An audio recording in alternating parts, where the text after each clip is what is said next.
ब्रह्मसूत्रम, ब्रह्मसूत्र ग्रंथ में page number 1109 और 1109 पेज के ऊपर से 2 नंबर की पंक्ति है, अनाविष्काराधिकरणम। ठीक, तो बात यह चल रही है तृतीय अध्याय चतुर्थ पाद, और तृतीय अध्याय के चतुर्थ पाद का यह 15 नंबर का अधिकरण आज चालू हो रहा है, और इस अधिकरण का नाम है अनाविष्काराधिकरण। एक ही सूत्र का यह अधिकरण है। ठीक, तो आइए लिखते हैं, इस अधिकरण के भी जो 6 अंग हैं उनको लिखते हैं। तो शीर्षक अनाविष्काराधिकरणम। ठीक, फिर नीचे के पंक्ति में लिखिए कौंस में, भावशुद्धेः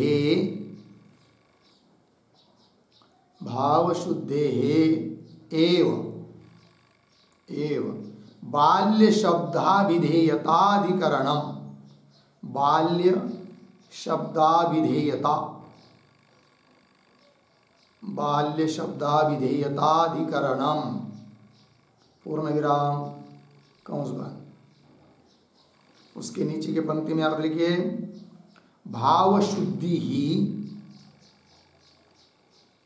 भावशुद्धि ही बाल्य शब्द का अर्थ है। बाल्य शब्द का अर्थ है। इस विषयक यह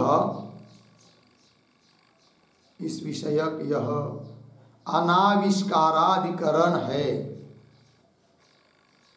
अनाविष्काराधिकरण है, पूर्ण विराम कंस बंद। अब नीचे की पंक्ति में नंबर 1 संगति,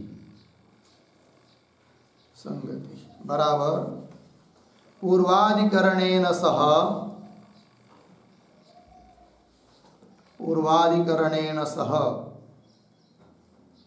अस्य अधिकरणस्य दृष्टान्त संगति अस्ति। दृष्टान्त संगति अस्ति, पूर्ण विराम। तथा ही पूर्वाधिकरणे यथा, पूर्वाधिकरणे यथा मौन शब्दस्य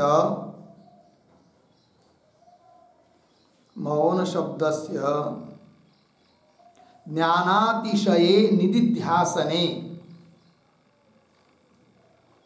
ज्ञानातिशये निदिध्यासने प्रसिद्धत्वात्, प्रसिद्धत्वात् मौन शब्देन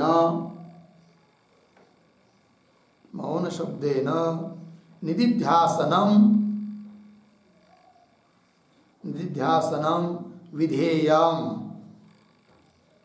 विधेयम इति उक्तम, पूर्ण विराम। तद्वत् अत्र बाल्य शब्दस्य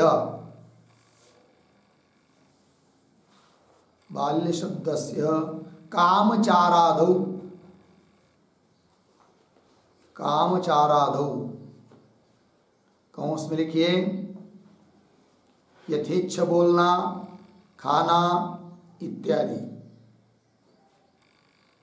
यथेच्छ बोलना, खाना इत्यादि कौंस बात। आगे प्रसिद्धेः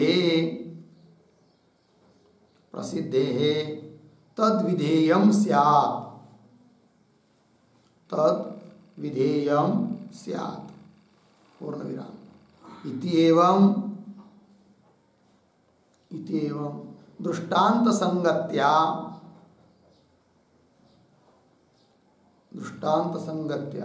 इदम अधिकरणम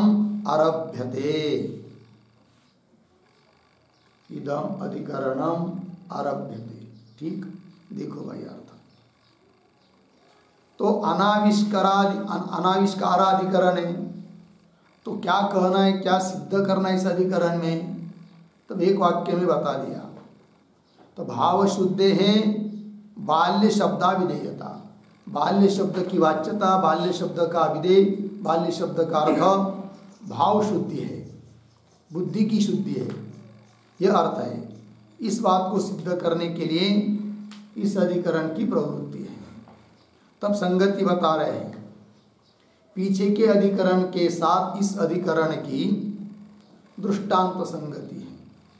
वो कैसे, तब बता रहे हैं कि पीछे के अधिकरण में जिस प्रकार मौन शब्द ज्ञानातिशय स्वरूप निधिध्यासन में प्रसिद्ध होने के कारण मौन शब्द से निधिध्यासन का विधान माना, विधेय निधिध्यासन है ये कहा, उसी प्रकार इस अधिकरण में भी करना चाहिए। कैसे, अर्थात बाल्य शब्द कामचारादि अर्थ में प्रसिद्ध है, क्योंकि बालक का भाव बाल्य, वो तो अपने मर्जी से अपनी इच्छा से कुछ भी कर लेता है, कहीं खाना, कहीं बैठना, कहीं सोना, कुछ उसका हिसाब नहीं है।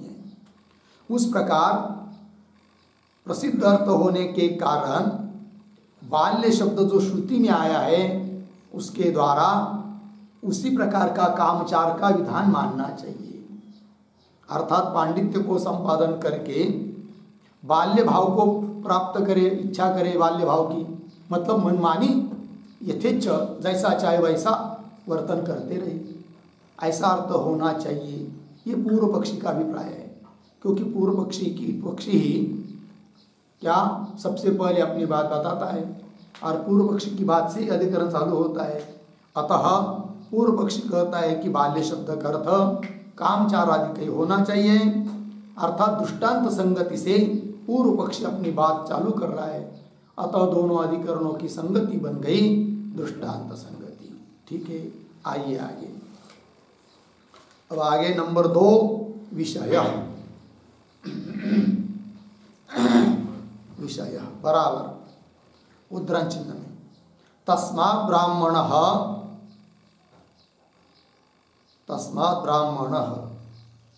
पांडित्यम निर्विद्य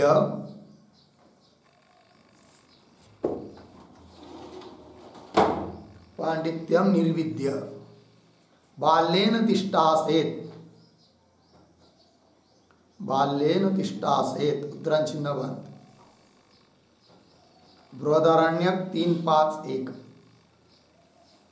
इत्यत्र बाल्य शब्दस्य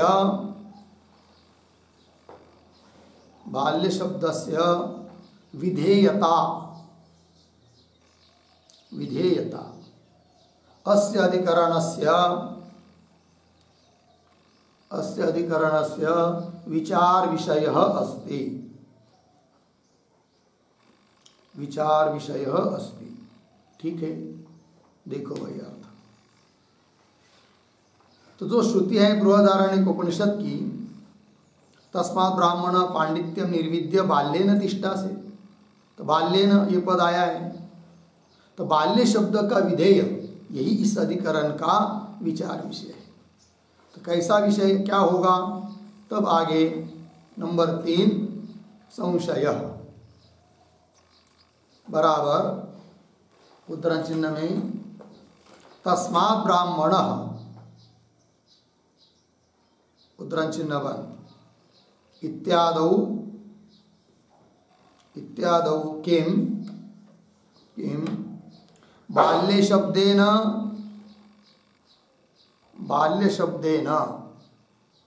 बालस्य कर्म कामचारादिकं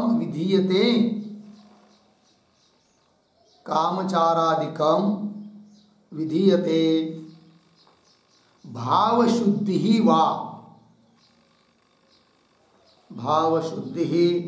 वा अर्धविराम वयः वा इति भवति संशयः।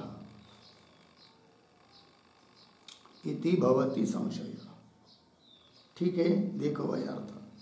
तो तस्मात् ब्राह्मण इत्यादि वाक्य में जो बाल्य शब्द आया है तो उस बाल्य शब्द से क्या विधेय है? बालक का कर्म कामचारादिक विधेय है। कामचारादिक का मतलब होता है यथेष्ट प्रवृत्ति, वो विधेय है क्या? पहली बात। क्यों? वहाँ भाव शुद्धि, बुद्धि की शुद्धि है, ये विधेय है। दूसरी बात हुई। और एक बात दे रहे वय, बालक का जो छोटापन वय कम उम्र है वो विधेय है क्या? तीन में से कौन? ये हो गया संदेह। ठीक है, फिर आगे चलते हैं नंबर 4 पर। पूर्व पक्ष बराबर उद्धरण चिन्ह में बाल्येन तिष्ठासेत, बाल्येन तिष्ठासेत उद्धरण चिन्ह 1। आगे इत्यत्र, इत्यत्र बालस्य भावः बाल्यम, बालस्य भावः बाल्यम इति प्रसिद्ध्या, इति प्रसिद्ध्या बाल्य शब्देन, बाल्य शब्देन वयः भवेत्, वयः भवेत् पूर्णविराम। अथ तस्य, अथ तस्य विधि अनर्हत्वम् अस्ति, विधि अनर्हत्वम्, अनर्हत्वम् अस्ति चेत्, अस्ति चेत् अर्धविराम तर्हि, तर्हि बालस्य कर्म इति व्युत्पत्त्या, बालस्य कर्म इति व्युत्पत्त्या कामचारादिकम् अस्तु, कामचारादिकम् अस्तु पूर्णविराम। आगे सर्वथा धी शुद्धि, सर्वथा धी शुद्धि, कंस में लिखिए भाव शुद्धि, कंस बंद। आगे न बाल्यम, न बाल्यम इति पूर्व पक्ष, इति पूर्व पक्ष। ठीक है, देखिए भाई अर्थ। तो पूर्व पक्षी बोल रहा है बाल्येन तिष्ठासेत्, इत्यत्र यहाँ पर बालस्य भावः बाल्यम, बालक का जो भाव है वही बाल्य है, बालपना। इस प्रसिद्धि से बाल्य शब्देन वयः भवेत्, बाल्य शब्द से अर्थ लिया जाना चाहिए वय, छोटा उम्र, उसी को ही सब लोग बालक कहते हैं। किंतु दिक्कत ये आएगी कि वो बालक का भाव जो बाल्य शब्द का है कि नहीं, बालक का भाव जो बाल्य वय, वो अर्थ लेते तो विधेय नहीं बन पाएगा, वो क्रिया साध्य थोड़ी है, थोड़ी हम लोग उसको प्राप्त कर सकते हैं बड़े उम्र होने के बाद। वही करे अथ तस्य विधि अनर्हत्वम् अस्ति चेत, अर्थात विधि के लिए योग्य नहीं है वो वय रूप अर्थ बाल भाव, तर्हि तब क्या करेंगे, उसको छोड़ देंगे, वह अर्थ नहीं लेंगे।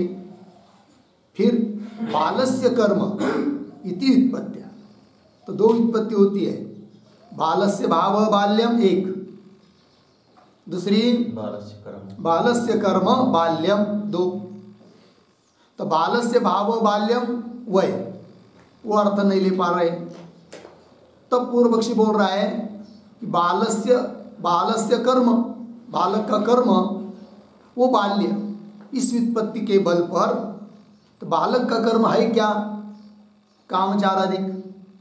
कामचारादिक मतलब यथेष्ट प्रवृत्ति, उसकी प्रवृत्ति के लिए कोई विधान नहीं, कोई रोक टोक नहीं, जो मन में आया वो करता रहता है, खेलना कूदना बैठना खाना सोना कहीं भी कुछ करना है कि नहीं, वो तो कामचारादिकम वस्तु, वो अर्थ ले लीजिए बाल्य शब्द का। और श्रुति कह रही है कि बाल्येन तिष्ठा से, अर्थात उस कामचाराधिक रूप से यथेष्ट प्रवृत्ति के रूप में वह ज्ञानी पुरुष रहे श्रवण के बाद। श्रवण फिर बाल्य के रहना है तो अपनी मर्जी से रहे, ऐसा अर्थ कर लो। कौन कर रहा है? पूर्व पक्षी। किंतु सर्वथा धी शुद्धि अर्थात भाव शुद्धि न बाल्यम, बाल्यम शब्द का अर्थ भाव शुद्धि नहीं कर सकते, पूर्व पक्षी कह रहा है। यह हो गया पूर्व पक्षी की बात। फिर आगे चलते नंबर 5 सिद्धांत बराबर बाल्य शब्देन, बाल्य शब्देन भाव शुद्धि एव गृह्यते, भाव शुद्धि एव गृह्यते इति सिद्धांतः, इति सिद्धांतः पूर्ण विराम। तथा ही पांडित्य मौनाख्ययोः, पांडित्य मौनाख्ययोः श्रवण निदिध्यासनयोः, श्रवण निदिध्यासनयोः मध्ये मननं विधेयत्वेन, मननं विधेयत्वेन श्रुत्या विवक्षितम् अस्ति, श्रुत्या विवक्षितम् अस्ति पूर्ण विराम। तस्य च भाव शुद्धि उपयुक्ता, भाव शुद्धि उपयुक्ता अर्धविराम। राग द्वेष मान अपमानादि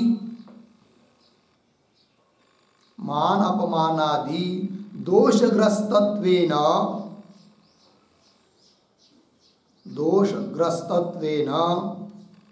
बहिप्रवृत्तिम् अपरित्यज्य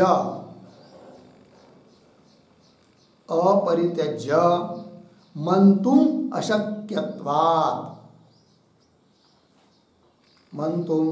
अशक्यत्वात् पूर्ण विराम। आगे बालस्य कर्म इति व्युत्पत्तिः तु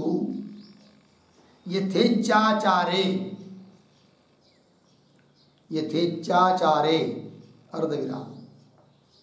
भावशुद्धौ च समाना विद्यते,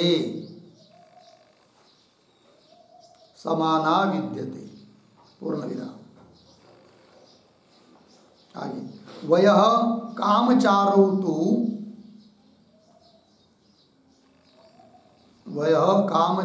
तु मननस्य अत्यंतम अनुपयुक्तौ पूर्ण विराम। आगे न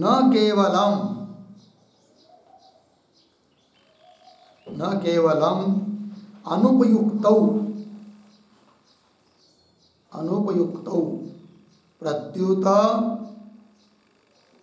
प्रत्युत विरोधिनौ भवतः पूर्ण विराम। आगे मूढ़स्य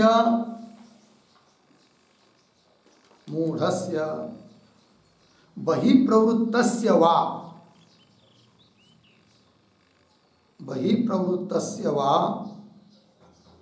मनसः मनन विनाशकत्वात् मनन विनाशकत्वात्, विनाशकत्वात् पूर्ण विराम। तस्मात् भाव शुद्धि एव बाल्यम,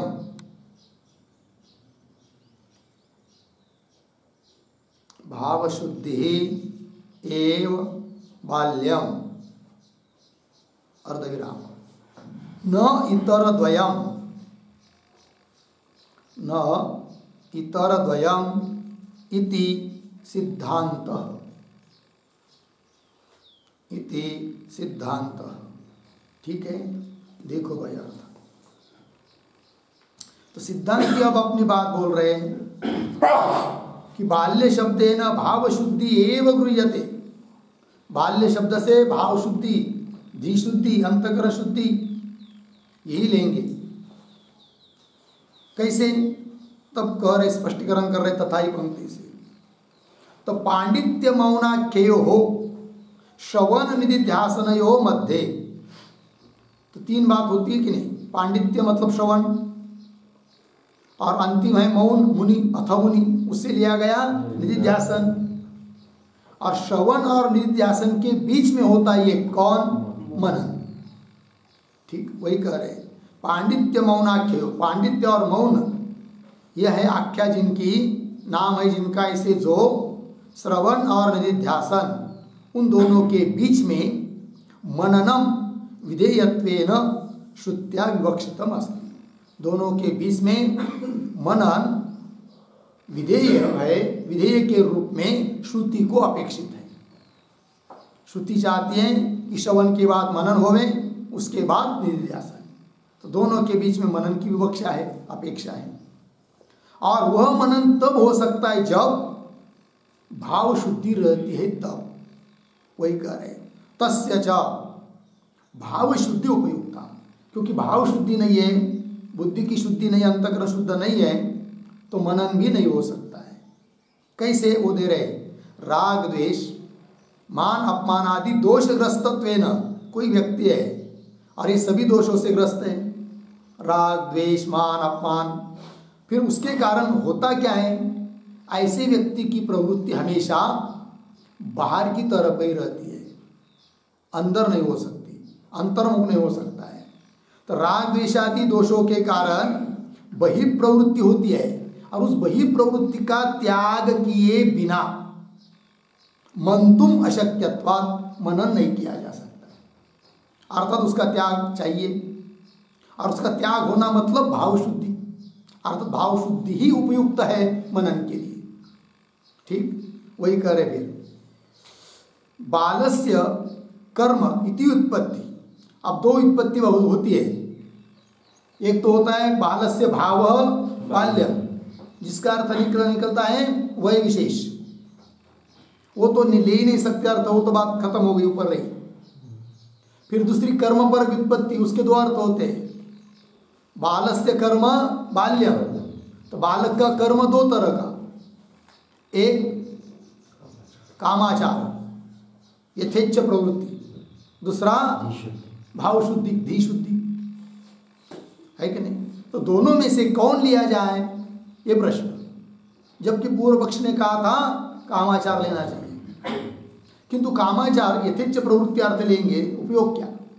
उससे मनन तो सिद्ध होना नहीं है, जबकि दोनों के बीच में श्रुति मनन को चाहती है। अतः मनन के लिए उपयोग जिसका हो सके, ऐसा ही बाल्य शब्द का अर्थ लेना पड़ेगा, और वो है भाव शुद्धि। और कर्म व्युत्पत्ति से वो अर्थ प्राप्त है, उसके लिए कोई अलग से सायास करने की जरूरत भी नहीं है। वही कह रहे तो बालस्य कर्म इति व्युत्पत्ति तु यथेच्छाचारे और भाव शुद्धौ च समाना विद्यते। ठीक, आगे वय कामचारो, वय और कामचार ये दो तो मननस्य अत्यंत अनुपयुक्त हो, मनन के लिए अत्यंत अनुपयुक्त है, बिल्कुल काम के नहीं है। वैसे भी मनन नहीं होता है छोटे बच्चे के वैसे, और कामचार से भी मनन नहीं हो सकता है। तो और करे आगे, केवल अनुपयुक्त ही है ये दोनों मनन के लिए, ऐसी बात नहीं, किंतु अत्यंत विरुद्ध भी है। न केवलम अनुपयुक्त हो प्रत्युत उल्टा विरोधिनो भवत। ठीक है, क्योंकि यथेच्छ प्रवृत्ति रहेगी मनमानी, वही प्रवृत्ति रहेगी तो मनन हो ही नहीं सकता। वही कह रहा गया, और मूढ़स्य वही प्रवृत्तस्य वा मनसः मनन विनाशकत्वात्। सो मूढ़ है, छोटा उम्र का बच्चा, कुछ समझता नहीं है। क्यों? दूसरा है कामचार वही प्रवृत्त। तो दोनों प्रकार का जो मन होता है, मूढ़स्य मनसः किंवा वही प्रवृत्तस्य मनसः, ऐसा जो मन वह मनन का विनाशक है, मनन के लिए अनुकूल नहीं होता है। तस्मात् भाव शुद्धि एव बाल्य, इसीलिए बाल्य शब्द का अर्थ भाव शुद्धि ही है। न इतर द्वयम, इतर द्वय मतलब न तो कामाचार अर्थ है, न तो वह अर्थ है। ये सिद्धांतियों का पक्ष हुआ। ठीक है, क्यों बढ़ गई। फिर आगे नंबर 6 प्रयोजनम। ठीक, बराबर। पूर्व पक्षे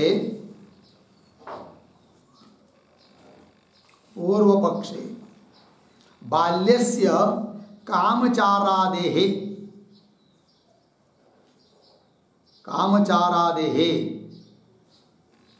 कौंस में लिखिए तिष्ठन मूत्रादेः अपि, तिष्ठन मूत्रादेः अपि कौंस बन आगे अपि विद्यांगत्वेन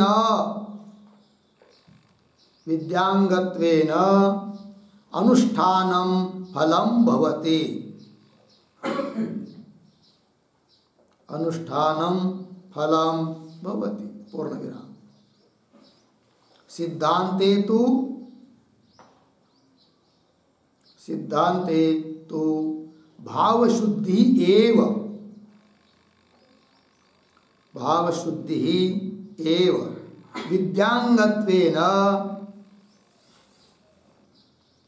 विद्यांगत्वेन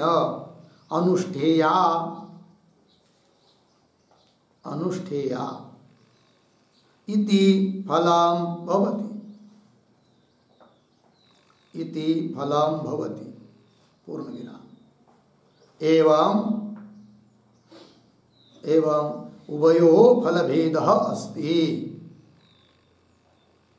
उभयोः फलभेदः अस्ति। ठीक, देखो भाई अर्थ। तो पूर्व पक्ष में बाल्यस्य, बालक का जो कामचारादिपना है, यथेच्छ मनमानी प्रवृत्ति, खड़े खड़े पेशाब करना, टट्टी करना, सोना बैठना, कुछ भी, वो अभी विद्या के अंग के रूप में अनुष्ठान होना चाहिए पूर्व पक्षी के मत में। क्योंकि बाल्य शब्द का अर्थ वही मान रहा है कामचारादि पूर्व पक्षी, ये पूर्व पक्षी के लिए फल।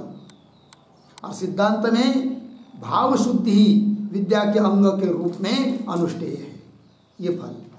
इस प्रकार दोनों का फल भेद भी हुआ। ठीक है, चलते हैं आगे। अब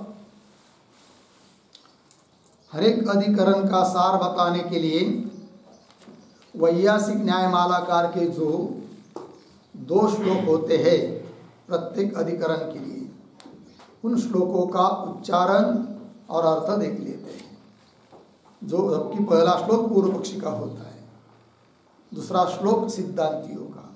तो श्लोक है बाल्यम वयः कामचारो, बाल्यं वयः कामचारो धीशुद्धिर्वा प्रसिद्धितः, धीशुद्धिर्वा प्रसिद्धितः वयस्तस्या विधेयत्वे, वयस्तस्या विधेयत्वे कामचारोस्तु नेतरा, कामचारोस्तु नेतरा।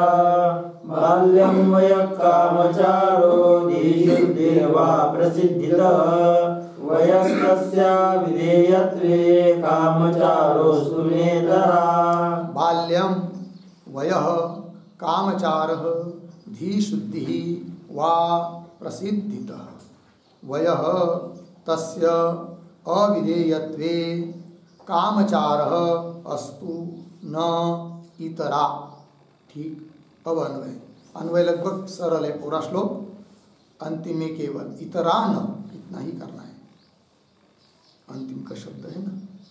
तो देखिए फिर अर्थ, तो बाल्यम वयः कामचारः धी शुद्धि वा, ये विकल्प हुआ। बाल्य शब्द का अर्थ क्या वय है, अथवा कामचार है, अथवा धी शुद्धि है, भाव शुद्धि है, ये विकल्प हुआ। तो पूर्व पक्षी सबसे पहले अपनी बात कह रहा है, प्रसिद्धितः वयः। सबसे पहले बाल शब्द से लोग क्या समझते, छोटा बच्चा, कम उम्र का, वही प्रसिद्ध है, अतः वही अर्थ होना चाहिए बाल्य शब्द से। ठीक है, तो प्रसिद्धितः वयः, किंतु वही कह रहा है कि ना तस्य अविधेयत्वे, किंतु वो पूर्व पक्षी बोल रहा है वह अर्थ तो लेना ठीक है क्योंकि प्रसिद्ध है, किंतु वो विधेय नहीं हो सकता, ये दिक्कत है। अब छोड़ दो उसको, वह अर्थ नहीं लिया जा सकता, विधेय नहीं है कि नहीं, अनुष्ठेय नहीं है, उसका अनुष्ठान नहीं किया जा सकता है। तो तस्य अविधेयत्वे, फिर क्या करो भाई, कामचार अस्तु, बस बाल्य शब्द का अर्थ कामचार ले लो। किंतु इतरा न, इतरा मतलब भाव शुद्धि ही, धी शुद्धि ही न, वो अर्थ नहीं होगा, ये कह रहा है पूर्व पक्षी। फिर आगे चलते हैं, दूसरा श्लोक, मननस्योपयुक्तत्वात् भावशुद्धिर्विवक्षिता अत्यन्तानुपयोगित्वात् विरुद्धत्वाच्च न द्वयम् मननस्योपयुक्तत्वात् भावशुद्धिर्विवक्षिता अत्यन्तानुपयोगित्वात् विरुद्धत्वाच्च न द्वयम्। मननस्य उपयुक्तत्वात् भावशुद्धिः विवक्षिता अत्यन्तानुपयोगित्वात् विरुद्धत्वाच्च न द्वयम्। अन्वय सरल है, अर्थ देखिए, मननस्य उपयुक्तत्वात्, मनन के लिए उपयोगी होने के कारण, क्योंकि श्रवण और निधिध्यासन दोनों के बीच में मनन की अपेक्षा करती है श्रुति, और उस मनन के लिए उपयुक्त होता है भाव शुद्धि। अतः बीच में आया हुआ जो बाल्येन तिष्ठासेत्, इसका अर्थ वही लिया जाएगा जो कि दोनों के बीच में जिसकी अपेक्षा है, उसके लिए जिसका उपयोग हो सके। तो श्रवण और निधिध्यासन के बीच में अपेक्षा है मनन की, और मनन के लिए उपयोगी है भाव शुद्धि। अतः बीच में आया हुआ शब्द जो बाल्येन तिष्ठासेत्, क्योंकि पहले पांडित्य बाद में मुनि है, बीच में बाल्येन तिष्ठासेत् है, अतः उसका अर्थ लिया जाएगा भाव शुद्धि। वही कह रहे हैं, मननस्य उपयुक्तत्वात् भाव शुद्धि विवक्षिता। आगे, अत्यंत अनुपयोगित्वात्, मनन के लिए अत्यंत अनुपयोगी और अत्यंत विरुद्ध, ऐसे जो दो बाकी के अर्थ है वह और कामचार न द्वया, वो दोनों भी अर्थ बाल्य शब्द के नहीं है। हो गया, चलिए भाई आगे, अब आगे भाष्य में जाएंगे। आइए, तस्मात् ब्राह्मणः पांडित्यम निर्विद्य बाल्येन तिष्ठासेत् इति बाल्यम अनुष्ठेयतया श्रूयते। आइए भाई, ये जो पंक्ति है तस्मात् इत्यादि, उसके ऊपर लिखिए विचार विषय, विचार विषय।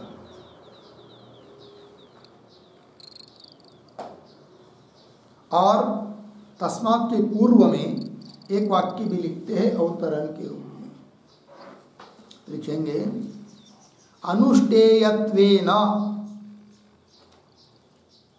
अनुष्ठेयत्वेन श्रुतम बाल्यम, श्रुतम बाल्यम विषयत्वेन उदाहरति, विषयत्वेन उदाहरति तस्मात् इति। ठीक, देखो भाई अर्थ।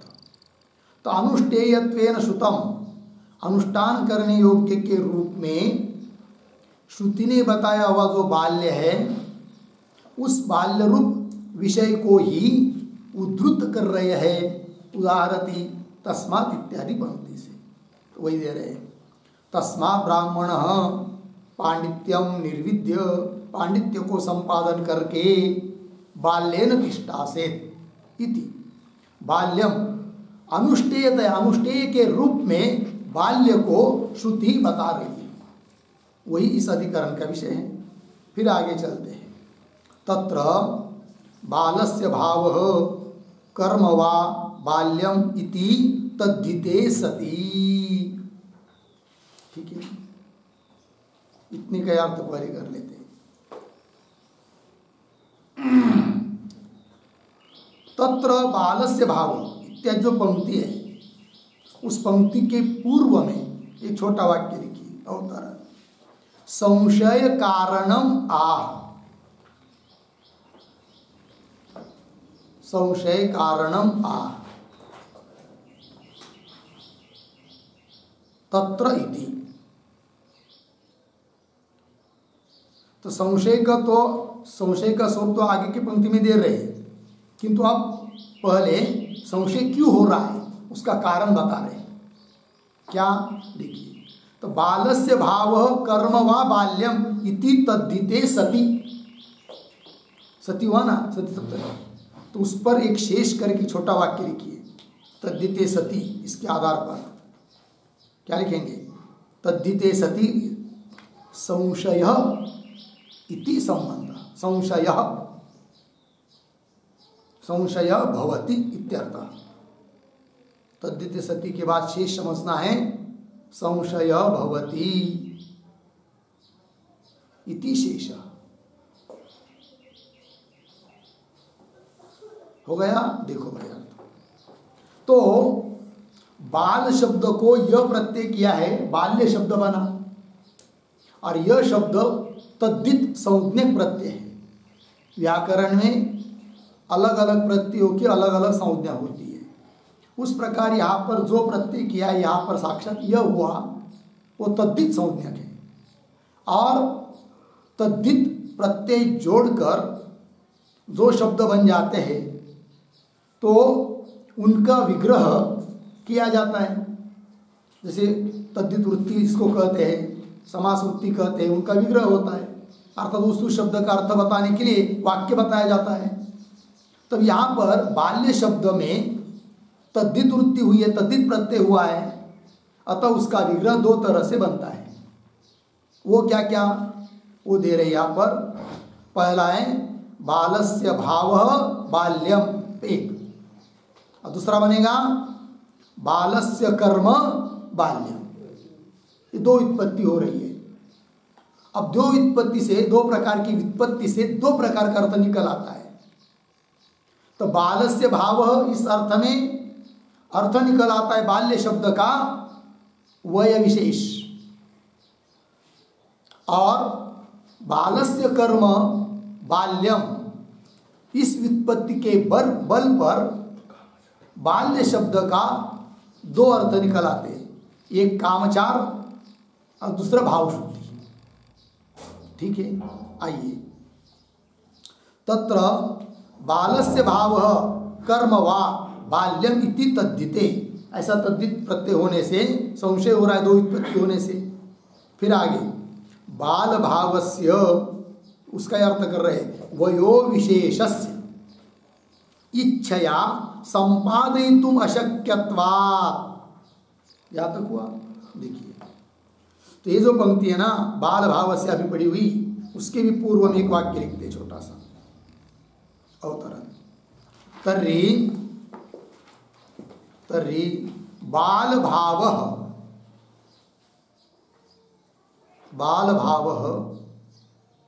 वयो विशेषः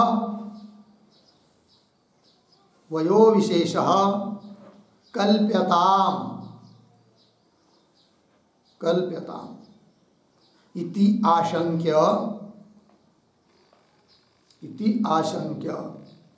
तद अग्रहे तद अग्रहे हेतुम आह, हेतुम आह बाल भावस्य इति।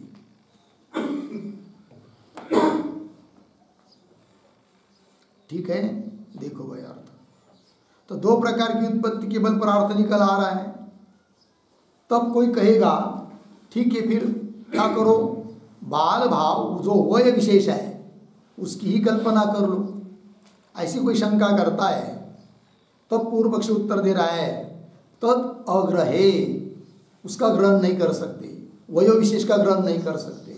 क्या कारण क्या है, तो हेतु दे रहे बाल भावस्य इत्यादि पंक्ति के द्वारा।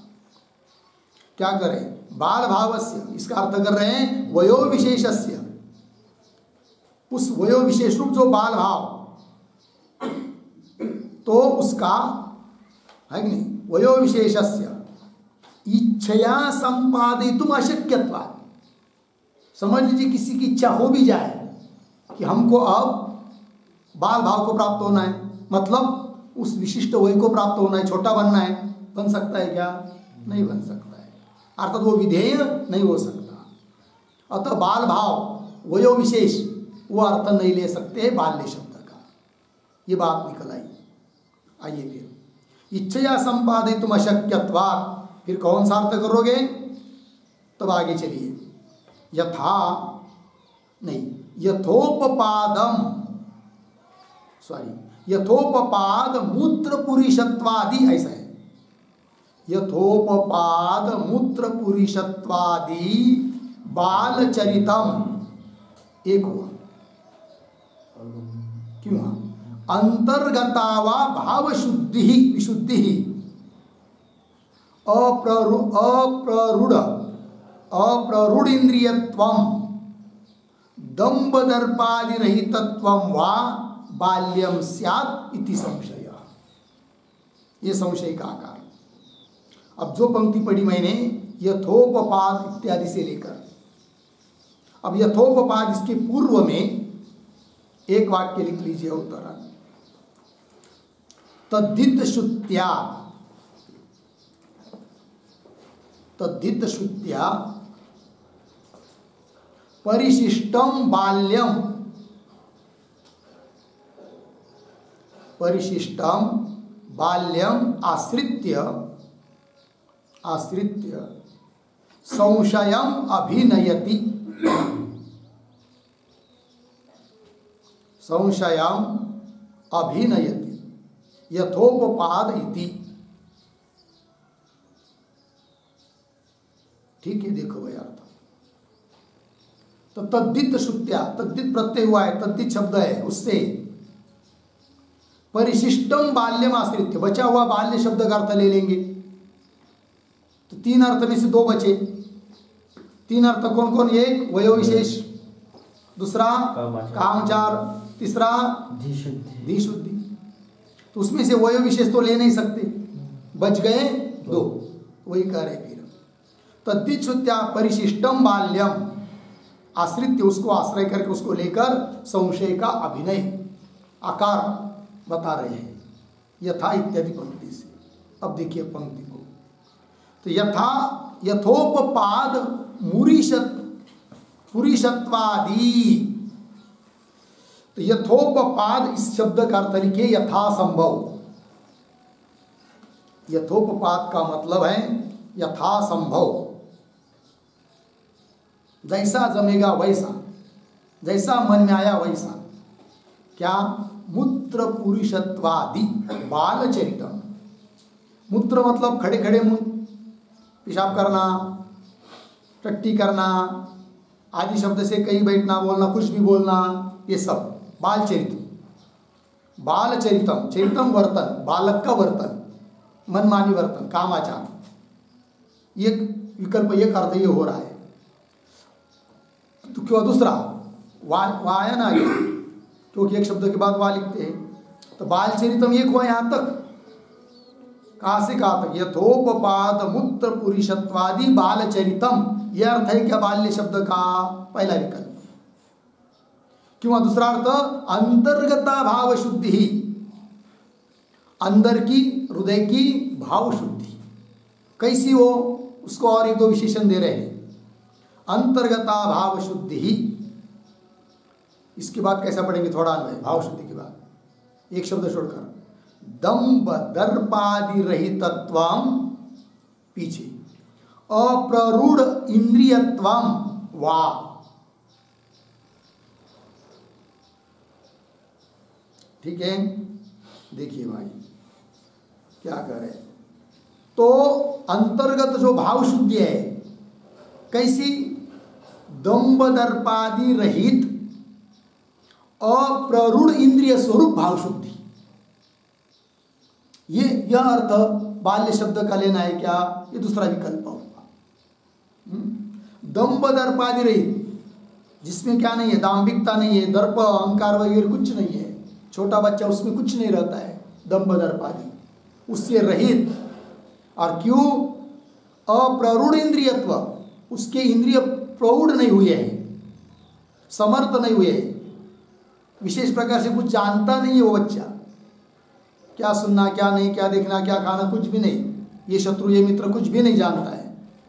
इस प्रकार अप्ररूढ़ इंद्रियत्व रूप जो सीधा सरलपना जो भाव शुद्धि है वो लेना है क्या, बाल्य शब्द से ये हुआ, वा बाल्यम स्यात्। तो दो अर्थ हुए कि नहीं, तीनों में से एक तो कट गया पहले से, वही विशेष रह गए दो। तो कैसा, बालक का यथाचरित मतलब कामचार, वो अर्थ लेना है बाल्य शब्द से, अथवा भाव शुद्धि कि जिसका स्वरूप दर्प दंभ दर्पादि से रहित इंद्रिय की अप्रौढ़ता रूप भाव शुद्धि, ये लेना है। इति संशयः, ये दो विकल्प हो गए। फिर आगे कहते किम तावत् प्राप्तम्, इन दोनों में से कौन सा प्राप्त होता है, कौन सा लेना चाहिए, ये विकल्प। तब आगे कामाचारवाद भक्षणता यथोपपाद मूत्र पुरीशत्वं च प्रसिद्धतरं लोके बाल्यम इति तद्ग्रहणम युक्ता। ये बोल रहा है फिर अपनी बात पूर्व पक्षी। अतः ये जो पंक्ति चालू हुई ना, कामचारवाद इत्यादि, उसके ऊपर लिखिए पूर्व पक्ष। पूर्व पक्ष अपनी बात बोल रहा है। पूर्व पक्षी कहता है बाल्य शब्द से क्या लो, कामचारवाद भक्षणता एक, और कैसा वो, यथोपपाद मूत्र पुरीशत्वं च, उसी का है, ये की बात है। प्रसिद्ध तरम, यही प्रसिद्ध है लोक में बाल्य शब्द से, वही अर्थ लेना चाहिए। अब उसका अर्थ क्या है, इन शब्दों का अर्थ लिखिए भाई, कामचारवाद भक्षणता, इसका अर्थ लिख लेंगे। कामचारवाद भक्षणता बराबर लिखेंगे एक एक बात, चरणम चारह,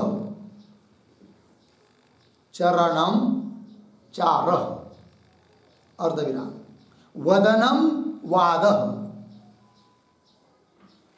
वदनम वादः अर्धविराम, आगे भक्षणम भक्षः, भक्षणम भक्षः अर्धविराम, आगे ते कामतः, ते कामतः बराबर यथेष्टम, यथेष्टम, यस्य, यस्य स तथा, स तथा अर्धविराम, तस्य भावः तत्ता, तस्य भावः तत्ता पूर्ण विराम। फिर आगे का जो शब्द है उसका भी अर्थ लिखेंगे, यथोपपाद मूत्र पुरीशत्व, इसका अर्थ यथोपपाद मूत्र पुरीशत्व पद है ना, उसका अर्थ लिखेंगे बराबर, यथोपपादम बराबर यथा संभवम, यथोपपादम बराबर यथा संभवम बराबर यत्र क्वापि, यत्र क्वापि मूत्रम च पुरीशम च, मूत्रम च पुरीशम च अस्य इति तथोक्तः, अस्य इति तथोक्तः अर्धविराम, तस्य भावः तत्वम्, तस्य भाव तत्व। ठीक, देखो भाई दोनों शब्दों का अर्थ। तो कामचारवाद भक्षणता मतलब देखिए, चरणम चार, उसमें काम चार, चार पद है ना, चार वाद भक्षण। तो चार क्या है? तो चरणम चार, चार शब्द करते चरण, चरण शब्द करते चलना, चलना घूमना फिरना, ये सब आएगा उसमें। वदनम वाद, उसमें वाद आया है, वाद मतलब वदन, वदन मतलब कथन, बोलना, मनमानी बोलना, है कि नहीं। फिर आ गया है भक्षण, भक्षण मतलब भक्ष, भोजन, भक्षण का मतलब भोजन, खाना, उसका भी कोई ये नहीं है। और वो कैसे? वो तीनों भी कामत, कामत मतलब यथेष्टम यस्य, अर्थात जिसका चलना, बोलना, खाना और भी बाकी सब क्रिया यथेष्ट होती है, मनमानी होती है, उसको कहते हैं स तथा, मतलब कामचारवाद भक्षण। फिर उसका भाव तत्ता मतलब कामचारवाद भक्षणता, कामचारवाद भक्षणत्व अथवा भक्षणता भाव अर्थ में तत्ता। ठीक है, ये बात हो गई। तब थोड़े थोड़े में मनमानी सब कुछ वर्तन, यह अर्थ निकल आया। और आगे एक पद आया है यथोपपाद मूत्र पुरुषत्वम, मतलब उसका भी अर्थ कर रहे हैं। यथोपपाद का अर्थ होता है यथासंभव। कैसे? यत्र क्वापि, जहाँ कहीं भी, क्या? मूत्रम पेशाब करना, खड़े खड़े करना, पुरुषम टट्टी करना, है कि नहीं। अस्य इति तथोक्त, तथोक्त मतलब यथोपपाद मूत्र पुरुष, और भाव में फिर त्व लगा देंगे तो शब्द बनेगा यथोपपाद मूत्र पुरुषत्वम। हो गया जी। आइए भाष्य पंक्ति में, तो पूर्व पक्षी बोल रहा है कामचारवाद भक्षणता यथोपपाद मूत्र पुरुषत्वम च प्रसिद्धतरम, यही अर्थ प्रसिद्ध है लोगों में बाल शब्द का। तो प्रसिद्धतरम लोके बाल्यम इति, ऐसा होने से तद्ग्रहणम युक्तम, अतः उसका ही ग्रहण करना चाहिए। पूर्व पक्षी बोल रहा है। होगा इतना। अब आगे चलिए। अब पूर्व पक्षी के ऊपर कोई शंका कर रहा है, आक्षेप।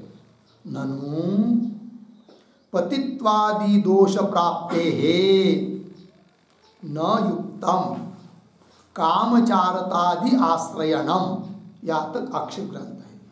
अतः ननु के ऊपर लिखिए आक्षेप, आक्षेप।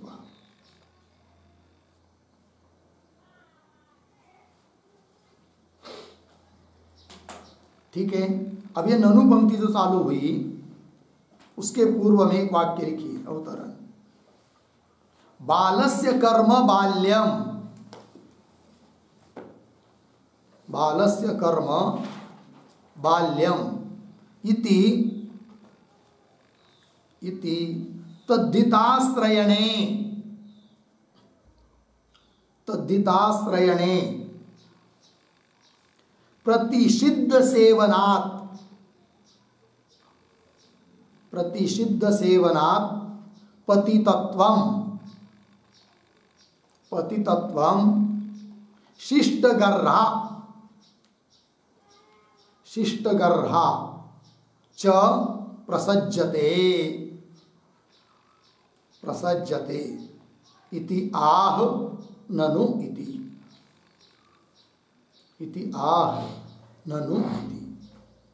ठीक है, देखो भैया।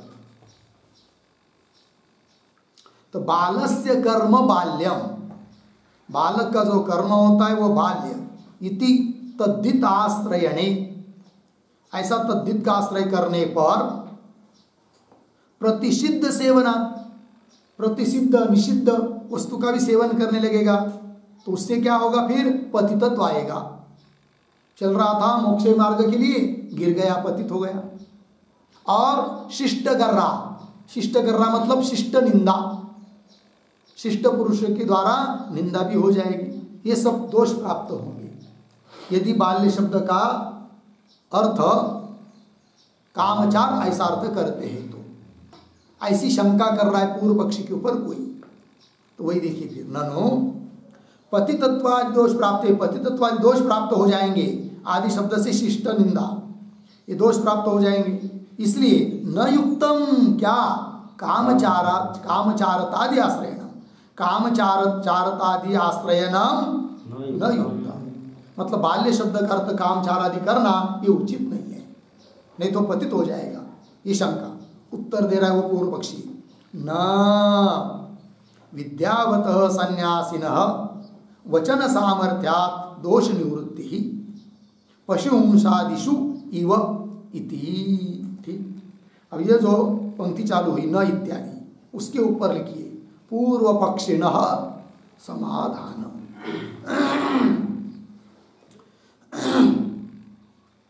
पूर्व पक्षिणः समाधान,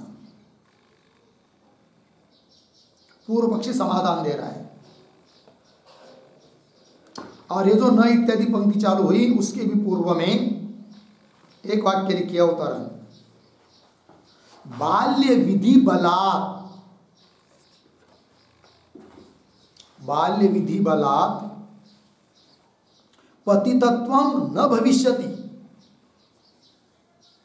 पतितत्वं न भविष्यति इति आह, इति आह न इति, न इति। ठीक है, देखो भाई पूर्व पक्षी बोल रहा है कि बाल्य विधि बला, बाल्यत्व की विधि है, साक्षात श्रुति बता रही है बाल्येन तिष्ठा से, ऐसी विधि होने के कारण भले वो निषिद्ध आचरण कर रहा है कामाचार, तो भी पतित नहीं होगा विधि के कारण। कौन बोल रहा है? पूर्व पक्षी।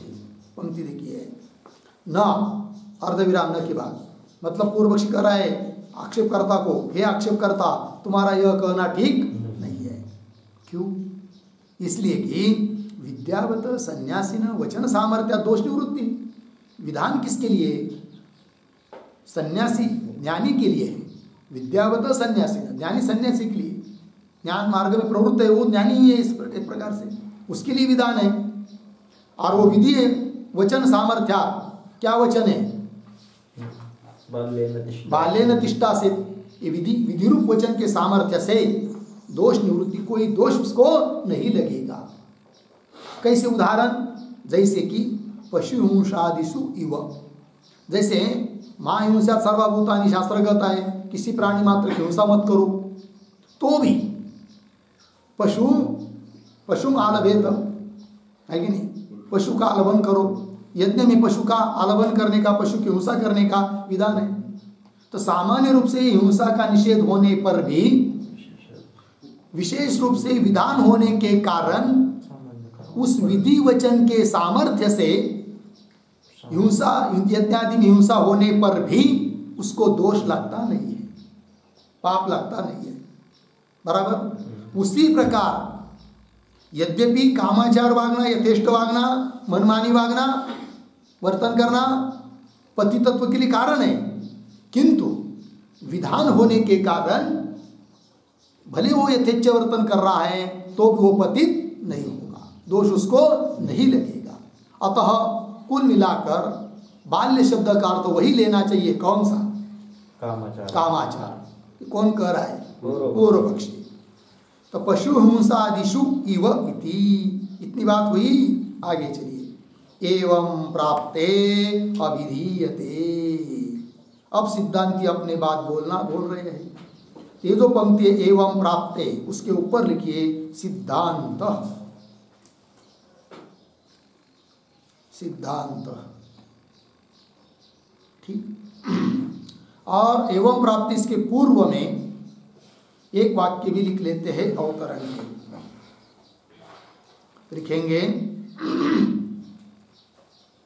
उद्धरण चिन्ह में, यस्त्व विज्ञानवान, यस्त्व विज्ञानवान, श्लोक है, यस्त्व विज्ञानवान भवत्यमनस्कः, भवति अमनस्क, भवत्यमनस्कः, भवत्यमनस्कः सदा शुचि, सदा अशुचि जोड़कर सदा शुचि पूर्ण विराम।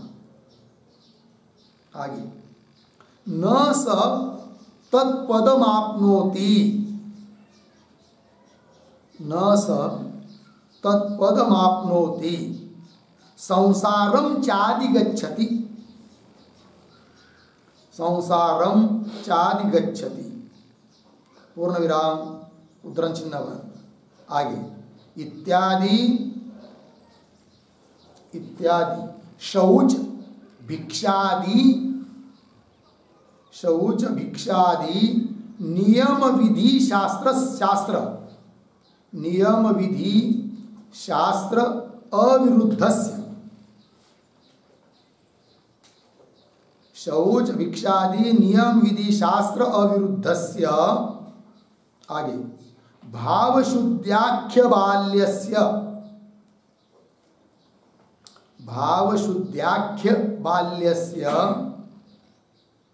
विधि संभवात्, विधि संभवात् न यथेष्ट चेष्टा विधि, न यथेष्ट चेष्टा विधि इति इति उत्सूत्रम एव, उत्सूत्रम एव सिद्धांतम आह, सिद्धांतम आह एवं इति। ठीक है, देखो भाई अर्थ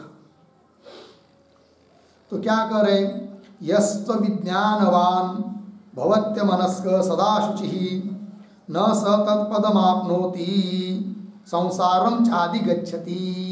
कहाँ का वचन को याद है? ये श्लोक कहाँ का है?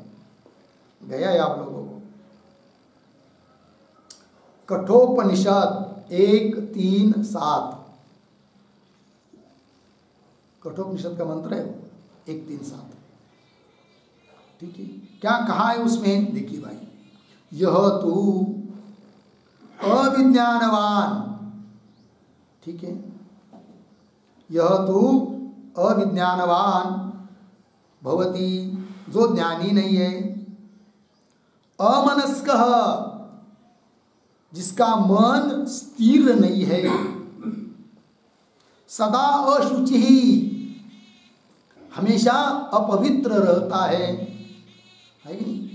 जिसको विवेक नहीं है, मन स्थिर नहीं है, अपवित्र रहता है, पवित्र नहीं रहता है, ऐसा जो कोई भी सह तत्पदम न अपनोति, वह उस परमात्मा रूप पद को प्राप्त नहीं होता है।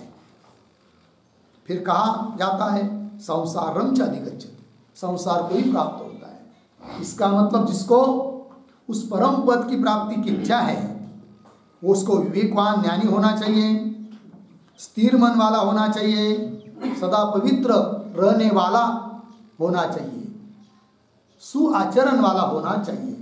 लग गया अर्थ? यह अर्थ निकला। आगे चलिए, इत्यादि शौच शुद्धता, भिक्षादि नियम विधि शास्त्र, ये सब नियम विधि शास्त्र है, और उसके साथ विरोध न हो ऐसा ही बाल्य शब्द का अर्थ लेना चाहिए, सिद्धांती बोल रहे हैं। अतः ये पूर्व पक्षी, तुम जो बाल्य शब्द का अर्थ कर रहे हो, कामचार, यथेष्ट प्रवृत्ति, वो ठीक नहीं है, क्योंकि इस शास्त्र के साथ क्या होगा? विरोध आएगा। ठीक है ना? अतः इस नियम विधि बताने वाला जो शास्त्र है, उसके साथ यदि कोई विरोध न हो सके और ऐसा अर्थ यदि मिलता है तो वही अर्थ लेना उचित है। तो वही कह रहे अविरुद्धस्य भाव शुद्ध्याख्य बाल्यस्य, तो कौन ऐसा अर्थ? भाव शुद्धि रूप अर्थ। तो भाव शुद्ध्याख्य बाल्य से विधि संभवात, उसका विधि यदि संभव है तो न यथेष्ट चेष्टा विधि, यथेष्ट आचरण रूप जो अर्थ है वो बाल्य शब्द का नहीं लेना चाहिए। इति, इस प्रकार का उत्तर दे रहे सिद्धांती, है कि नहीं? अर्थात पूर्व पक्ष ने जो माना वो ठीक नहीं, ऐसा अर्थ मानो कि जो किसी शास्त्र के साथ विरुद्ध भी न हो, और वो अर्थ है भाव शुद्धि, है कि नहीं? ये उत्तर दे रहे हैं, किंतु सिद्धांत जो उत्तर दे रहे हैं वह सूत्र के आधार के बिना ही पहले उत्तर दे रहे हैं, बाद में सूत्र लेंगे। उत सूत्र मतलब सूत्र के बाहर नहीं, सूत्र को स्पर्श किए बिना ही सिद्धांत को बता रहे हैं। एवं इत्यादि पंक्ति से, तो पंक्ति को देखिए भाष्य में, एवं प्राप्ते मतलब इस प्रकार का पूर्व पक्षी प्राप्त होने पर अविधीयते उत्तर देते हैं, कथन करते हैं क्या कि न के बाद अर्धविराम, मतलब हे पूर्व पक्षी तुम्हारा कहना ठीक नहीं है। न क्यों? वचनस्य गत्यंतर संभवात्। ठीक है, तो वचनस्य कौन वचन?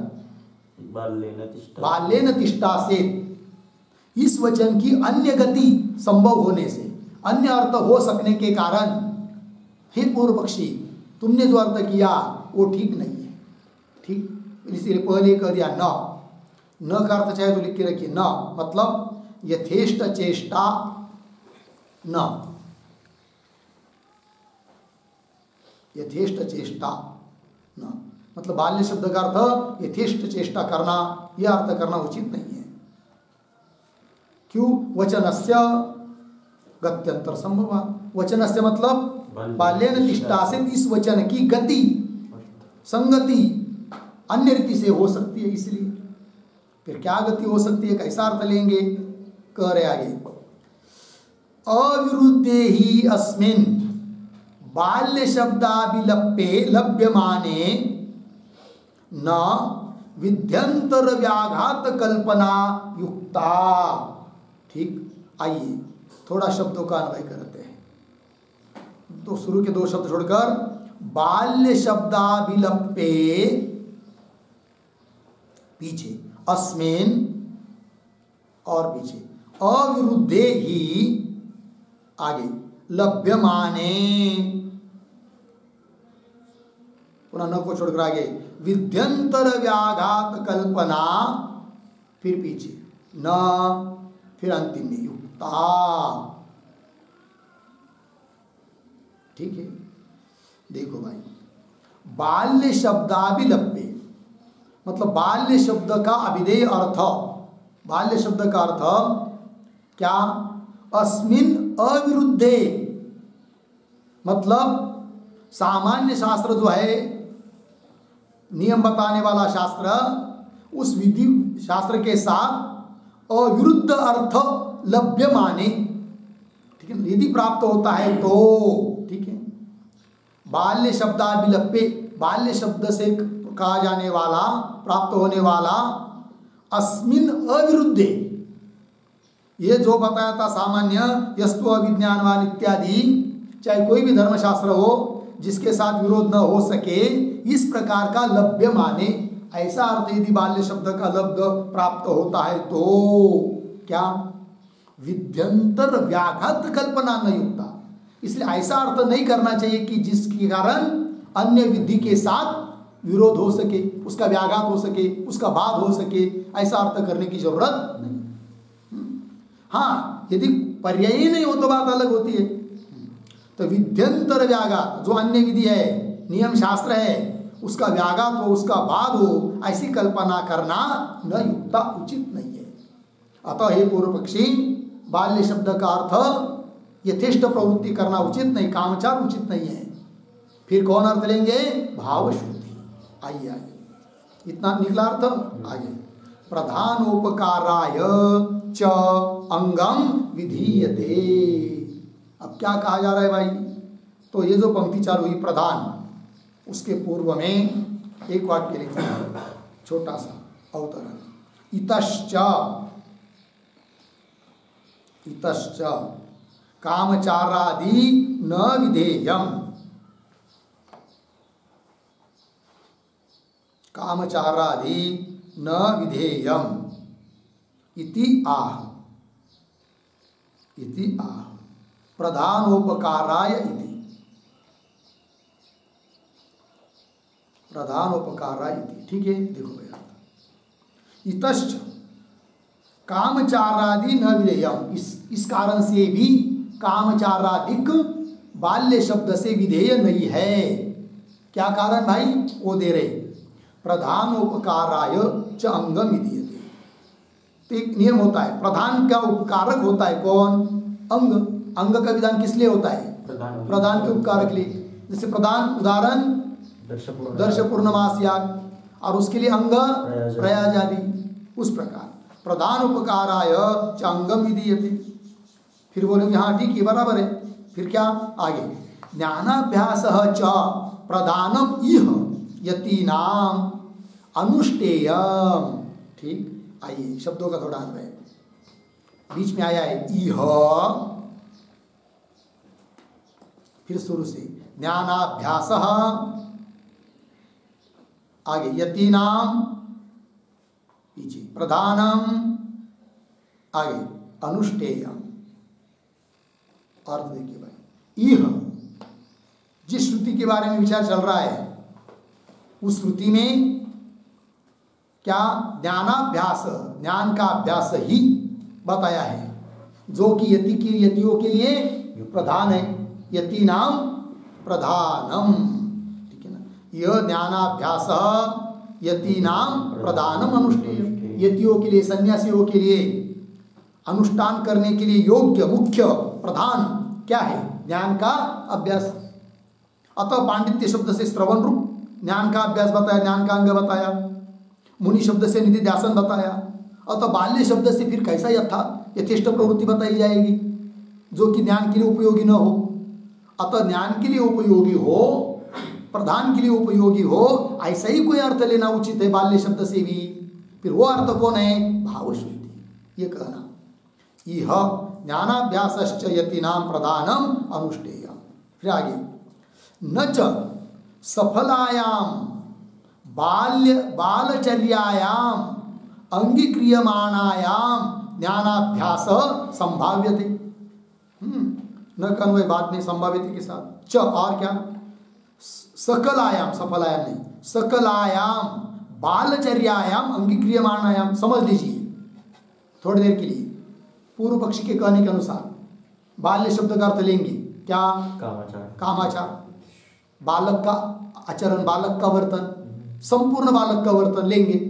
उससे क्या ज्ञानाभ्यास सिद्ध होगा क्या, नहीं। फिर क्यों अर्थ लेना है, यही कह रहे हैं। सकलायाम संपूर्ण, बालचर्यायाम बालक का वर्तन रूप अंगीकार करेंगे बाल्य शब्द से, अंगीक्रियमाणायाम स्वीकार करने पर भी ज्ञानाभ्यास न संभाव्यते, ज्ञानाभ्यास संभव नहीं है। यदि उस क्रिया से ही ज्ञानाभ्यास संभव हो पाता तब तो बालक के लिए बहुत अच्छा होता, कुछ भी करो फिर ज्ञानाभ्यास हो जाता। ऐसा है क्या, नहीं। बालक कोई ज्ञानाभ्यास थोड़ी करता है, अतः वो उसकी क्रिया ज्ञानाभ्यास नहीं है। फिर क्या करेंगे, तस्मात् अंतर्भाव विशेष बालस्य अप्ररूढ़ इंद्रियत्वादि इह बाल्यम आश्रियते। ठीक है, आइए शब्दों का अन्वय। तस्मात्, दो शब्द छोड़कर आएंगे, बालस्य पीछे, अंतरः भाव विशेष आगे, अप्ररूढ़ इंद्रियत्वादि, एक शब्द छोड़कर आगे, बाल्यम पीछे, इह आगे, आश्रियते। और तस्मात् के पहले एक वाक्य अवतरण, किम तर्हि विधेयम बाल्यम, किम तर्हि विधेयम बाल्यम, अर्धविराम, तद आह तस्मात् इति, तद आह तस्मात् इति। ठीक है, आइए भाई, फिर कोई पूछेगा सिद्धांतियों को, बाल्य शब्द का अर्थ आप वो नहीं ले रहे जो पूर्व पक्ष ने लिया है, तब क्या है बाल्य शब्द का अर्थ, बाल्य शब्द से कौन विधेय है बताओ, तब बता रहे तस्मात् इत्यादि पंक्ति से। तस्मात् क्या जी, बालस्य अंतर्भाव विशेष, बालक के हृदय का जो भाव विशेष, धी शुद्धि, कैसी वो धी शुद्धि, उसका स्वरूप अप्ररूढ़ इंद्रियत्वादि, जिसके इंद्रिय प्रौढ़ नहीं हुई है, अपना काम करने के लिए पूरा सशक्त नहीं हुई है, इस प्रकार की भाव शुद्धि है कि नहीं, यह अपेक्षित है। बाल्यम इह आश्रियते, बाल्य शब्द से इस प्रकार की भाव शुद्धि यहाँ पर ली जाती है। इह शब्द का अर्थ लिखिए, यह प्रकृत वाक्य, मतलब बाल्यम तिष्ठासित, यहाँ पर इस वाक्य में बाल्य शब्द का अर्थ यही अपेक्षित है, भाव विशेष, भाव शुद्धि। हो गया। आइए फिर आगे। तद आह, भाष्य में तद आह इत्यादि पंक्ति से अब क्या बात कही जा रही है?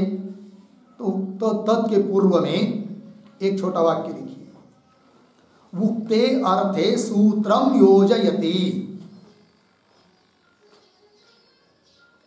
उक्ते अर्थे सूत्रम योजयति तद आह इति।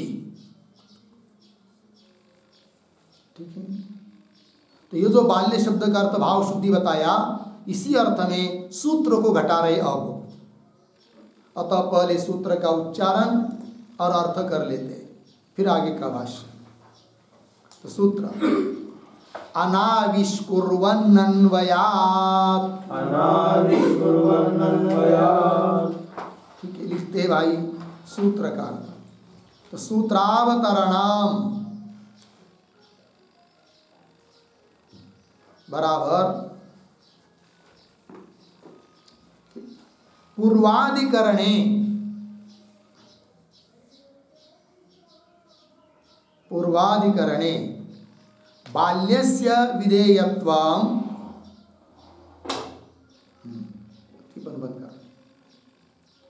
बाल्यस्य विधेयत्वं अंगीकृत्य, अंगीकृत्य अवांतर वाक्य भेदेन, अवांतर वाक्य भेदेन मौनम अपि, मौनम अपि विधेयत्वात्, विधेयत्वात् मुमुक्षुणा कार्यम, मुमुक्षुणा कार्यम इति उक्तम, इति उक्तम। पूर्ण विराम। आगे। इदानीम किम, इदानीम किम तद बाल्यम, किम तद बाल्यम इति वीक्षायाम, इति वीक्षायाम आह, आह अनाविष्कुर्वन् इति, अनाविष्कुर्वन् इति। फिर नीचे के पंक्ति में सूत्रम बराबर अनाविष्कुर्वन् अन्वयात्, 3, 4, 50 पदच्छेद अनाविष्कुर्वन् अन्वयात्। फिर नीचे के पंक्ति में पदार्थोक्ति, पदार्थोक्ति बराबर प्रतीक अनाविष्कुर्वन्, अनाविष्कुर्वन् बराबर बालकवत्, बालकवत् स्वस्य, स्वस्य ज्ञान वैराग्यादिकम, ज्ञान वैराग्यादिकम लोकानाम, लोकानाम अप्रकटयन, अप्रकटयन। हो गया। आगे कौंस में लिखिए, कौंस में उद्धरण चिन्ह में भाव शुद्ध भवेत्, भाव शुद्ध भवेत् उद्धरण चिन्ह इति एतावन् मात्रम, इति एतावन् मात्रम अव्यक्तलिंगाः अव्यक्तचाराः, अव्यक्तलिंगाः अव्यक्तचाराः उद्धरण चिन्ह इत्यादि श्रुतेः, इत्यादि श्रुतेः विधीयते, विधीयते अर्धविराम। आगे कुतः प्रश्न चिन्ह, आगे की तरफ बांध देकर कौंस बंद। फिर आगे प्रतीक अन्वयात, अन्वयात बराबर तावन मात्रस्य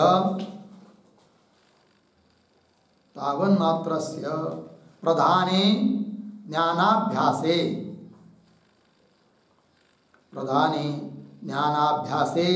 अन्वयात, अन्वयात बराबर अनुगतत्वात्, अनुगतत्वात् बराबर अनुकूलत्वात्, अनुकूलत्वात् बराबर विद्योपकारकत्वात्, विद्योपकारकत्वात् हो गया। देखिए भाई अर्थ, तो सूत्रावतरण लिख रहे कि पीछे के अधिकरण में बाल्य से विधेयत्व अंगीकृत्य, बाल्य शब्द से विधेय है, बाल्य विधेय है, इस बात का अंगीकार करके फिर अवान्तर वाक्य भेदेन, अन्य वाक्यों के आश्रय से मौनम अपि विधेयत्वात्, मौन भी विधेय है ऐसा कहकर मुमुक्षु के द्वारा उसका भी, मौन का भी, निधिध्यासन का भी अनुष्ठान करना चाहिए इति उक्तम। इदानीं अब किम तद बाल्यम, कि बाल्य विधेय है ऐसा पीछे कहा, लेकिन वो बाल्य है क्या, ऐसी जानने की इच्छा होने पर उसको बता रहे सूत्र के माध्यम से।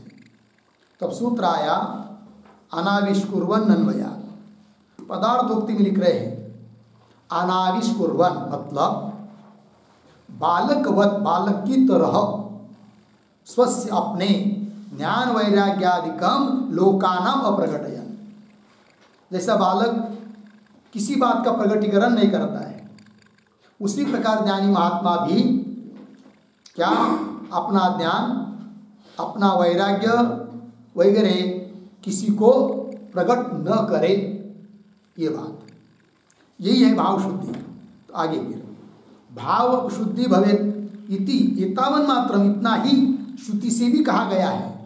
कौन श्रुति? अव्यक्त लिंगा अव्यक्तचारा, मतलब अपना कुछ भी ज्ञान आदि प्रकट न करे अव्यक्त लिंगा, अपना आचार भी प्रकट न करे अव्यक्ताचारा इत्यादि श्रुते विधीयते। क्यों भाई? कुत अन्वयात्, तावन मात्र से मतलब भाव शुद्धि इतना ही प्रधान ऐसे ज्ञानाभ्यास में उपयोगी है, उपकारक है, उसका अन्वय है, विद्या के लिए उपकारक है भाव शुद्धि, ठीक है। इसलिए बाल्य शब्द से वही अर्थ लिया जाता है। हो गया। आइए अब भाष्य में तद आह अनाविष्कुर्वन इति,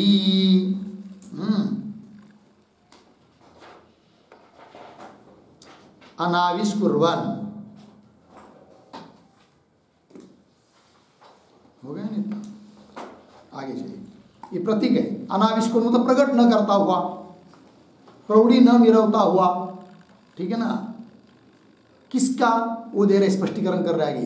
ज्ञान अध्ययन धार्मिकत्वादिभिः आत्मानं अविख्यापयन् दम्भ दर्पादि रहित भवेत्, यह अर्थ है उसका, है कि नहीं। बहुत लोग क्या होता है, अब थोड़ा बहुत ज्ञान हो गया, थोड़ा अध्ययन कर लिया, थोड़ा धार्मिक हो गया, बस लोगों को दिखाते हुए फिरता है कि नहीं, कि मैं इतना धार्मिक हूँ, ऐसा लोगों को कैसा पता चले, इसके लिए प्रयत्न उसके अंदर से चलता रहता है। लेकिन शास्त्र कहता ऐसा नहीं करे। ज्ञान अध्ययन धार्मिकता वैराग्य आदि सब कुछ आदि शब्द से धार्मिकत्वादिभिः आत्मान अपने को अविख्यापयन प्रकट न करता हुआ और दंभ दर्पादि रहित, किसी प्रकार का दंभ दर्प अहंकार छल कपट अंदर में न रखता हुआ भवेत, यही है बाल्य भाव शुद्धि जिसको कहते हैं। इस प्रकार से रहे, उसका स्पष्टीकरण कर रहे आगे। यथा बालः अप्ररूढ़ इंद्रियतया न परेशान आत्मानं आविष्कर्तुम ईहते तद्वत्। लग गया? ये दृष्टांत दे दिया, सिद्धांत पहले ही बता दिया ज्ञानाभ्यास इत्यादि पंक्ति से। यथा जिस प्रकार, ठीक है ना, क्या बाल, थोड़ा अन्वय कर सकते शब्दों का। यथा बालः अप्ररूढ़ इंद्रियतया, उसके बाद एक दो शब्द छोड़कर आत्मानम, पीछे परेशान, आगे आविष्कर्तुम, फिर पीछे न, अंतिम में ईहते। जिस प्रकार बालक अप्ररूढ़ इंद्रियतया, उसके इंद्रिय प्रौढ़ सशक्त न होने के कारण वह बालक आत्मानम अपने को क्या परेशान दूसरों के सामने आविष्कर्तुम प्रकट करने के लिए न यते, चाहता नहीं है। अपना कोई धर्म प्रकट करने के लिए उसकी कोई इच्छा नहीं है कि मेरे को लोगों अच्छा समझे, ऐसा समझे, तैसा समझे, कुछ भी उसके मन में भाव नहीं है, न यते, इच्छा नहीं करता है। तद्वत उसी प्रकार ये जो साधक है वह भी ज्ञान अध्ययन आदियों के द्वारा अपने को प्रकट न करे। ठीक है कि नहीं, ये बात। आगे चलिए। एवं ही अस्य वाक्यस्य प्रधानोपकारी अर्थानुगमः उपपद्यते। ठीक है, ये जो पंक्ति है एवं, एवं के पहले छोटा वाक्य अन्वयात इति पदम व्याकरोति, अन्वयात इति पदम व्याकरोति, एवं इति। सूत्र में जो अन्वय पद है ना, अन्वयात, उसका व्याख्यान कर रहे हैं आप। देखिए फिर पंक्ति, एवं ही अस्य वाक्यस्य, इसी प्रकार का, एवं इस प्रकार से ही इस वाक्य का, यह वाक्य मतलब कौन सा वाक्य, बाल्येन तिष्ठासेत् इति वाक्यस्य, इस वाक्य का क्या प्रधानोपकारी अर्थानुगम, प्रधान ज्ञानाभ्यास, उसके लिए उपकारी, उसके लिए सहायक जो अर्थ, उस अर्थ का अनुगम संबंध उपपन्न होता है। बाल्य शब्द का अर्थ भाव शुद्धि अर्थ लेने पर ही वह अर्थ प्रधान जो ज्ञानाभ्यास उसके साथ अन्वय को प्राप्त होता है, संबंधों को प्राप्त होता है, उपकारक बनता है। ठीक है, चलिए फिर, क्योंकि ज्ञानाभ्यास जो है श्रवण मनन निधिध्यासन, तो मनन रूप ज्ञानाभ्यास के लिए उपयोगी कौन है, भाव शुद्धि, वही करे। एवं ही अस्य वाक्य से प्रधानोपकारी अर्थानुगम, अनुगम मतलब संबंध, उपपद्यते। ठीक, तथा च उत्तम स्मृतिकारैः, यही बात स्मृतिकारों ने भी बताई है। ठीक है, ये जो पंक्ति तथा, तथा के पहले एक वाक्य अवतरण, अप्ररूढ़ इंद्रियत्वादि रूप, अप्ररूढ़ इंद्रियत्वादि रूप भावशुद्धि लक्षण, भावशुद्धि लक्षण बाल्यस्य, बाल्यस्य प्रधानोपकारित्वे, प्रधानोपकारित्वे मानम आह, मानम आह, तथा च इति। ठीक है, देखो भैया अर्थ, अप्ररूढ़ इंद्रियत्वादि रूप जो भाव शुद्धि स्वरूप बाल्य भाव, बाल्य, वही प्रधान में उपकारी है, इसके लिए प्रमाण दे रहे हैं स्मृति का। देखिए फिर, तथा च उत्तम स्मृति कर रही क्या, यम न संतम न चासंतम न श्रुतम न बहुश्रुतम न श्रुतम न दुरुत्तम वेद कश्चित् स ब्राह्मण। ठीक, शब्दों का थोड़ा अन्वय है, ज्यादा नहीं। सबसे पहले पहला शब्द यम, फिर अंतिम अंतिम में आया है कश्चित, फिर उसके बाद बीच वाला सब लेना, न संतम न असंतम न च असंतम न अश्रुतम न बहुश्रुतम न सुरुतम न दुरुतम वेद, फिर अंतिम में सब ब्राह्मण। ठीक, और अंतिम जो ब्राह्मण शब्द है उसका अर्थ लिखिए ब्रह्मवेत्ता। ब्राह्मण मतलब ब्रह्मवेत्ता। ठीक, कौन है वो ब्रह्मवेत्ता, देखिए फिर, यम कश्चित, जिसको कोई भी, जानता नहीं है। किस रूप से? संतः च असंत, ये संत है असंत है, अश्रुत है श्रुत है बहुश्रुत है, किंवा सुहृत है दुर्वृत है, इस प्रकार से कोई जाने नहीं, वही होता है ब्रह्मवेत्ता। ठीक है, लेकिन ये क्या है भाई? संत असंत श्रुत अश्रुत लिखते उस पर टिप्पणी लिखेंगे। कुलीनत्व प्रकटनम सत्वम, कुलीनत्व प्रकटनम सत्वम, कुलीनत्व प्रकटनम सत्वम अर्धविराम, तद्वैपरीत्यम असत्वम, तद्वैपरीत्यम असत्वम पूर्ण विराम। आगे शास्त्रार्थ ज्ञान राहित्यम, शास्त्रार्थ ज्ञान राहित्यम अश्रुतत्वम, अश्रुतत्वम अर्धविराम, तद्वैपरीत्यम, तद्वैपरीत्यम बहुश्रुतत्वम, बहुश्रुतत्वम पूर्ण विराम। आगे सदाचार निरतत्वम, सदाचार निरतत्वम सुवृत्तत्वम, सुवृत्तत्वम अर्धविराम, दुराचार निष्ठत्वम, दुराचार निष्ठत्वम दुर्वृत्तत्वम इति भेदः, दुर्वृत्तत्वम इति भेदः। ठीक है, देखिए भाई अर्थ तो कह रहे न संतम न च संतम, ऐसा आया है स्मृति वचन में। संत मतलब सत्व, वो क्या? कुलीन प्रकटत्वम सत्वम, जो अपने को प्रकट करता है कुलीन रूप में, मैं अमुक कुल का हूँ, ऐसा हूँ वैसा हूँ, मेरा इतना श्रेष्ठ कुल है, वो सत्व हुआ।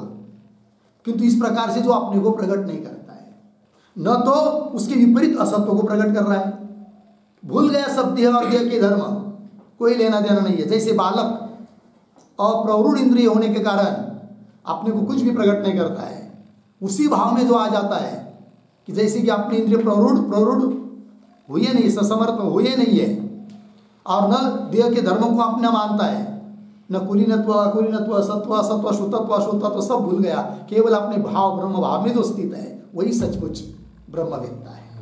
ठीक, वही कह रहे हैं। और आगे कह रहे शास्त्रार्थ ज्ञान राहित्य, शास्त्र का ज्ञान नहीं, वो अश्रुतत्व है।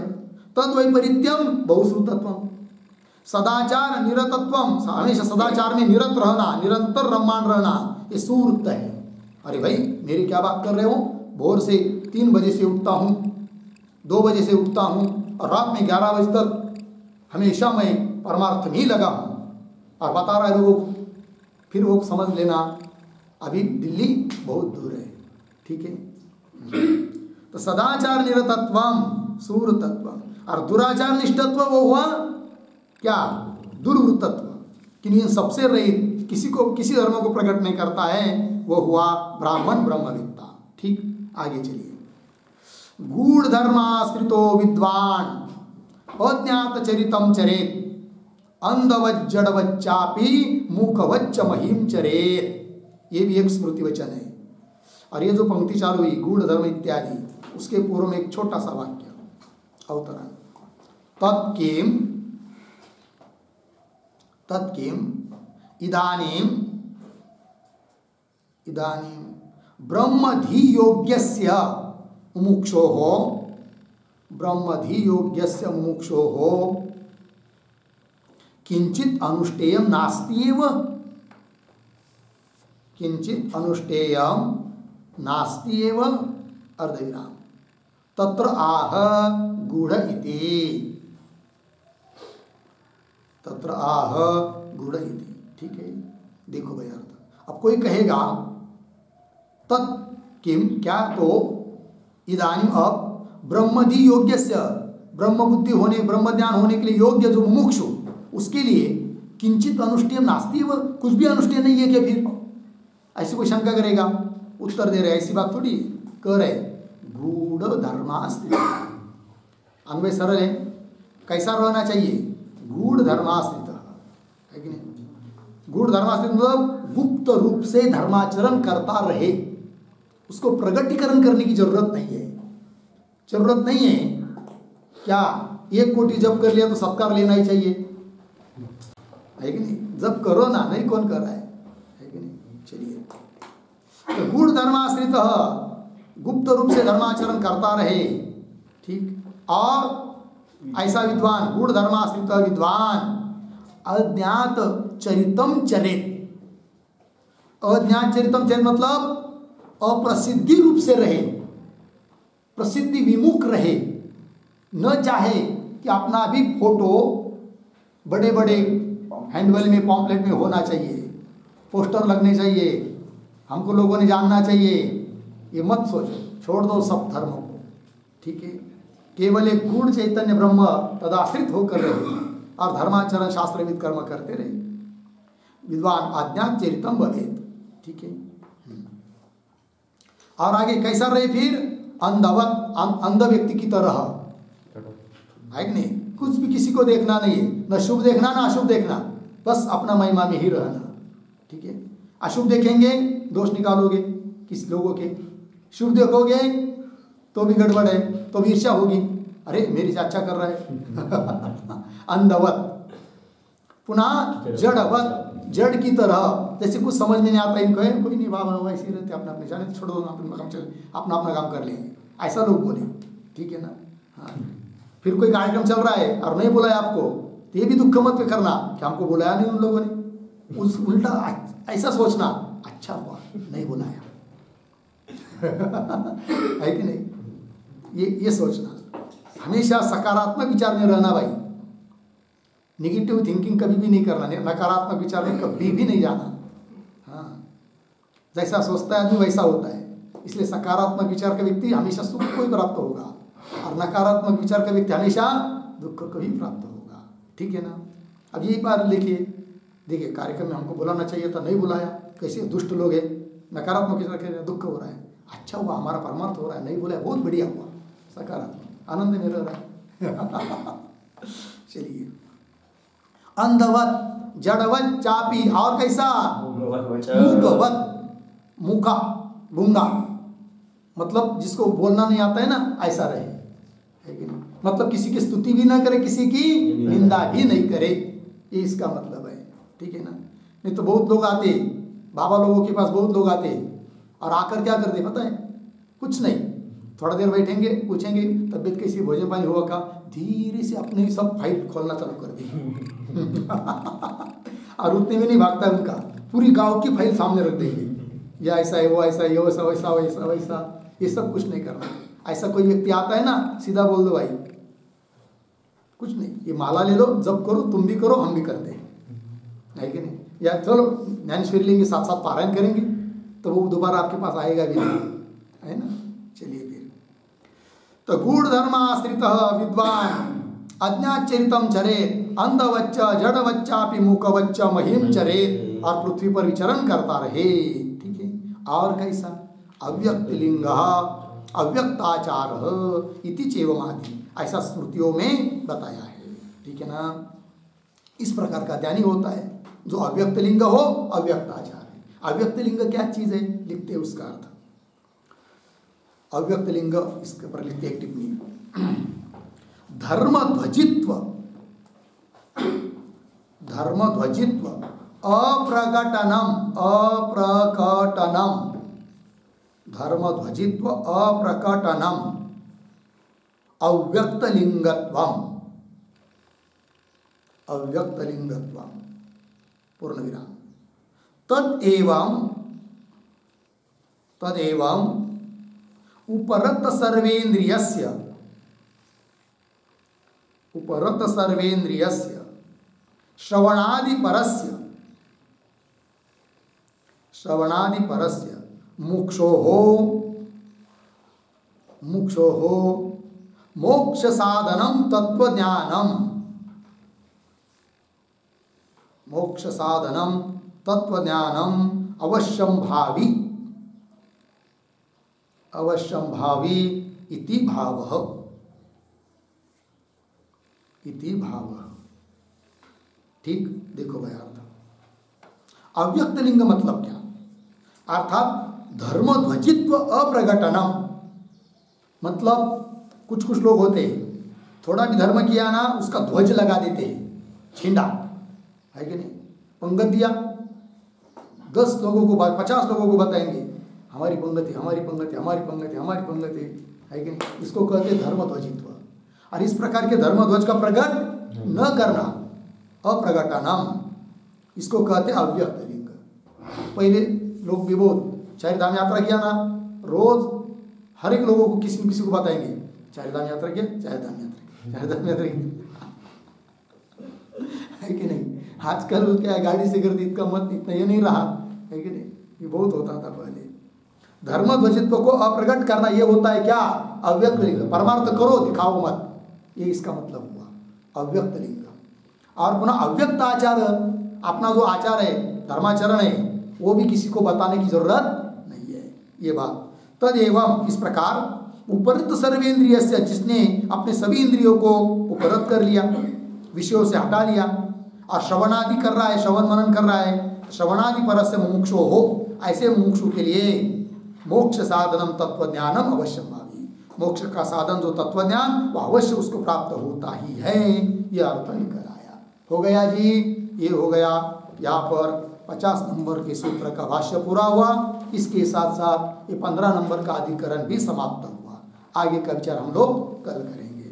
ओम पूर्णमिदं पूर्णात् पूर्णमुदच्यते पूर्णस्य पूर्णमादाय पूर्णमेवावशिष्यते।